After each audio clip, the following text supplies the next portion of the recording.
आज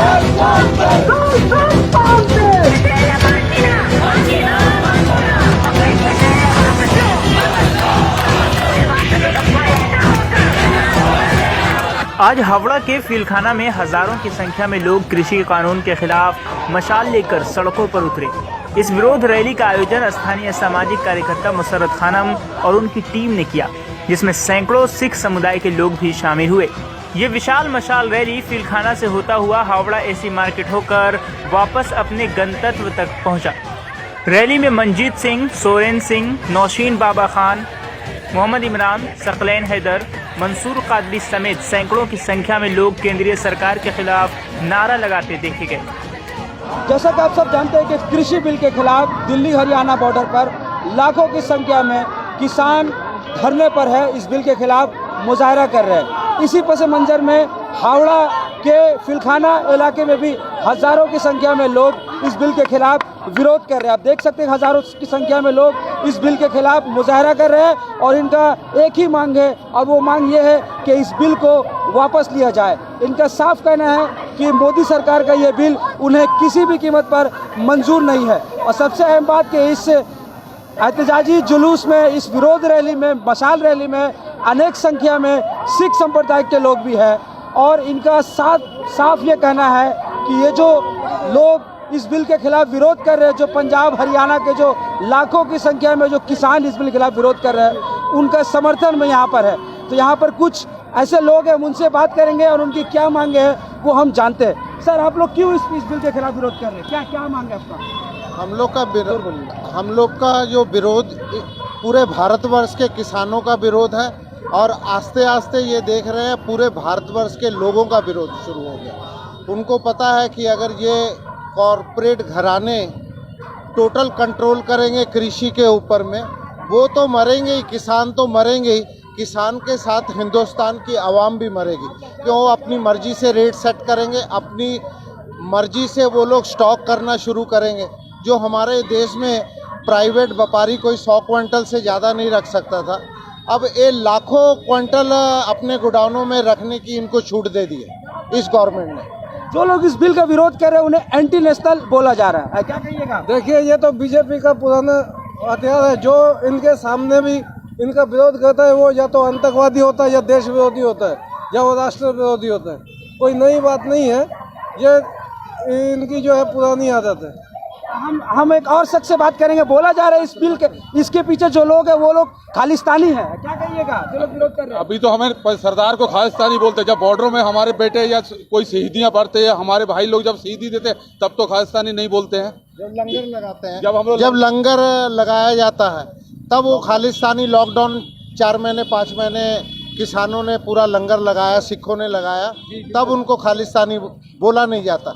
जितने बेचारे आदिवासी हैं, हिंदू आदिवासी, और उनको माओवादी कहा जाता है। जो सिख हैं उसको आतंकवादी खालिस्तानी बोला जाता है, जो मुसलमान है उसको पाकिस्तानी बोला जाता है। तो जो गवर्नमेंट के विरुद्ध में जाता है उसको कुछ ना कुछ बोलते हैं। ये टाइम यहाँ पे इस एक रैली में पार्टिसिपेट किया मैंने हावड़ा में। इससे पहले मैं हावड़ा की किसी रैली में नहीं आई, और जिस तरीके से मुसर्रत खानम ने एक दिन में जिस तरीके से ऑर्गेनाइज किया है, I would give her a round of applause. बहुत ही बढ़िया, इन लोगों ने पूरा जोश और खरोश और स्पिरिट। तो अशफाक भाई, आप जानते हैं that my spirit is always very high. तो जब मैं पॉजिटिविटी और स्पिरिट देखती हूँ, ख़ासकर हावड़ा में आकर जो मैं देख रही हूँ, तो मेरी स्पिरिट डबल हो गई है। अब रही बात मशाल रैली की, जिस तरीके से ये निकला है मशाल रैली, आपको समझ में आना चाहिए दैट आवाम इज़ अवेयर। अब आवाम को समझ में आ चुका है कि ये भेदभाव की राजनीति, ये नफ़रत की राजनीति, ये सत्ता की राजनीति, जिसमें आवाम का कोई लेना देना नहीं हो, जिसमें आवाम की, किसान की, औरतों की, बच्चों की, एजुकेशन की, किसी चीज़ की बात ही ना हो, इसीलिए आज आवाम रास्ते पर। रिजल्ट आपको अपना काम करते रहना चाहिए पूरी ईमानदारी और पूरे दिल के साथ।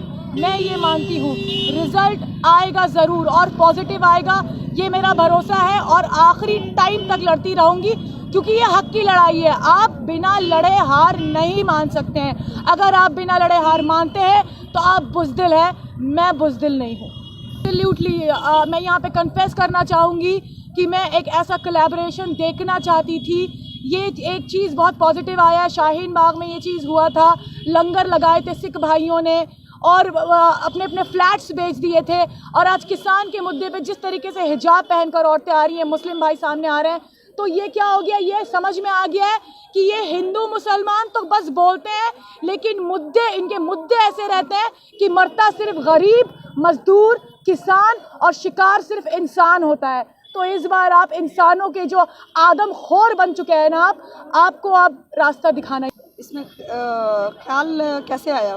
ख्याल ऐसे आया कि क्योंकि हर किसान भाई के दिल में एक आग जली हुई है। ये आग नाइंसाफ़ी की जो भड़काई गई है, जो अदानी अंबानी और कुछ पूंजीपतियों के चक्कर में आके हमारे देश के जो प्रधानमंत्री जी हैं और हमारी कैबिनेट सरकार पूरी की पूरी जो निकम्मी हो चुकी है, और किसान भाइयों को इतने सर्दी में पानियों का बौछार करते हुए भी शर्म नहीं आता है उन लोगों को। तो ये कहीं ना कहीं हमारा ये गुस्सा और हमारे दिल में जो आग जल रही है, बस उसको दिखाने के लिए मशाल रैली निकाली गई थी। ज़रूर लाएगा, लाना ही है। सरकार अगर इसको नहीं मानेगी तो आखिरी वक्त तक, जैसा कि नौशीन मेरी सहयोगी ने बोल दिया है कि इसको हम लोग आखिरी वक्त तक लड़ेंगे और सरकार को पीछे हटना ही पड़ेगा। हर वक्त सरकार अपनी मनमानी नहीं चला सकती है। CAA में भी हम लोग अपना प्रोटेस्ट को बहुत अच्छी तरीके से लेकर चल ही रहे थे, बट बैड लक वो कोरोना और पैंडेमिक के चलते हम लोगों ने खुद, मगर घरों से ये नौशीन बाबा खान, आई रेजिस्ट की पूरी टीम कितने डे हुए, 164 डेज से हम लोग लगातार डिजिटल प्रोटेस्ट CAA पे और NRC पे चलाए जा रहे हैं। वो अभी भी रुका नहीं है। तो हम लोग इस तरीके से किसान आंदोलन को भी चलाते ही जाएंगे जब तक हमें इंसाफ नहीं मिलता है, क्योंकि किसान हमारे देश का अन्नदाता है और इसके साथ किसी भी किस्म की नाइंसाफ़ी नहीं चलेगी। मोदी जी को और उनके पूरे कैबिनेट मंत्री को इस पे फिर से सोचना ही पड़ेगा और बिल को पूरा का पूरा खारिज करना ही पड़ेगा। कोई संशोधन नहीं, कोई समझौता नहीं, कुछ भी नहीं, पूरा का पूरा रैप अप करना होगा उन लोगों को। वो लोग घरों पे नहीं है, वो लोग घर से ही समर्थन कर रहे हैं कि कुछ सोशल मीडिया के जरिए हमारे साथ जुड़े हुए, कुछ न्यूज़ हमारे साथ जुड़े हुए, कुछ अपने कमेंट्स के साथ, जो कि उनका कमेंट हमारे मॉरल सपोर्ट करता है हमारा, तो अपने कमेंट्स के साथ सपोर्ट कर रहे हैं, मगर हमारे साथ है। क्योंकि किसान एक ऐसा मुद्दा है जो हर देशवासी का मुद्दा है। तो हमें नहीं लगता कि हमारे साथ नहीं है, सब हमारे साथ है, अपने घर से भी हमारे साथ है। में यही स्टेप रहेगा जो अभी है, रेजिस्टेंस। आपको विरोध करना होगा। हम संवैधानिक तरीके से लड़ रहे हैं, इसका मतलब ये नहीं है कि आगे वाले दिनों में हम अपने आर्ट से, हम अपने हुनर से, हम पेंट करके, हम गा कर, हम बहला कर, हम रास्तों में बैठ कर हर तरीके से अपनी ही सरकार को मनाने की कोशिश कर रहे हैं। प्यार से मनाते हैं, गाना गाकर मनाते हैं, मीम से मनाते हैं, कमेंट से मनाते हैं, लेकिन ये ऐसी बहरी सरकार हो गई है कि सुनने का नाम ही नहीं लेती। हाँ, हम वायलेंस नहीं करेंगे, हम संवैधानिक तरीके से ही आखिरी दम तक, आखिरी खून के कतरे तक, आखिरी सांस तक लड़ते रहेंगे। सरकार टिकी तो हम भी 1 इंच पीछे नहीं हटेंगे। सरकार क्या पीछे नहीं हटेगी? इस बार हम लोग भी पीछे हटने के मूड में नहीं है। पूरे हिंदुस्तान में जहां किसान बिल के लिए विरोध चल रहा है और 1,25,00,000 किसान भाई हमारे जो दिल्ली और फरीदाबाद, पंजाब, हरियाणा की बॉर्डर में बैठे हुए हैं, वो लड़ाई के साथ तमाम हिंदुस्तान का हर वासी है। क्योंकि आपको ये बात मालूम है अच्छी तरीके से कि जब चाइना से जंग हुआ था तो उस वक्त लाल बहादुर शास्त्री ने नारा लगाया था, जय जवान जय किसान। अगर किसान किसानी छोड़ देंगे तो शायद मुल्क जो हमारे काश्तकारी की वजह से जाना जाता है, ज़्यादा 70% लोग आज भी काश्तकारी पर डिपेंड है। अगर हम पैदावार नहीं करेंगे तो हम खाएंगे क्या? जो हमारी मुल्क की आइडेंटिटी है किसानी, जो हमारी ज़मीन जो आज भी खेती बाड़ी की वजह से जाना जाता है हिंदुस्तान का हर जर्रा, और पंजाब हरियाणा तो ख़ास तौर से खेती बाड़ी की वजह से जाना जाता है, अच्छे फसलों की वजह से। जब किसानों का इंसाफ नहीं मिलेगा, उनको सही दाम नहीं मिलेगा, मोल नहीं मिलेगा, तो 1,25,00,000 इस जाड़े की ठंड में 3-4 डिग्री टेम्परेचर में दिल्ली में बैठे हुए हैं, तो क्या कलकत्ता से हम उनकी आवाज़ लगा के, पश्चिम बंगाल से अपनी आवाज़ बुलंद करके उनको ये हम आवाज़ नहीं दें कि हम आपके साथ हैं, आप किसान बिल वापस दें हुकूमत को? ये अड़ियल रवैया है किसानों के तय हुकूमत का, ये तानाशाही है, ये जमहूरियत है। सबको अपनी राइट्स है, सबको अपना हक है, और सरकार आवाम से है, सरकार से आवाम नहीं है। ये बात नहीं चलेगा। और किसानों के हित में हम आज अहले पिलखाना या पश्चिम बंगाल के तमाम जितने भी ऑर्गेनाइजेशन हैं, किसानों के हित में जो लड़ाई लड़ रहे हैं, इसका मकसद ये है कि किसानों को ये हौसला देना कि हम आपके इस जंग में शामिल हैं।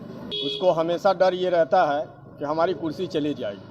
लेकिन आपने देखा होगा कि अभी कुछ दिन पहले NRC के लिए लोग सड़कों पर थे, उसके बाद उससे पहले छात्र सड़कों पर थे। अभी जब किसान सड़कों पर आए हैं तो प्रोपेगेंडा ये फैलाया जाने लगा कि ये एक सिखों का आंदोलन है। लेकिन कुछ देर के लिए आप मान लो कि सिखों का ही आंदोलन है, लेकिन डिमांड क्या है? क्या ये फार्मर की लड़ाई नहीं है? फार्मर का कहना क्या है? फार्मर ये कहना चाह रहे हैं कि हम 20 रुपये किलो गेहूं बेचते हैं तो 25 रुपया आम आदमी तक पहुंच जाए।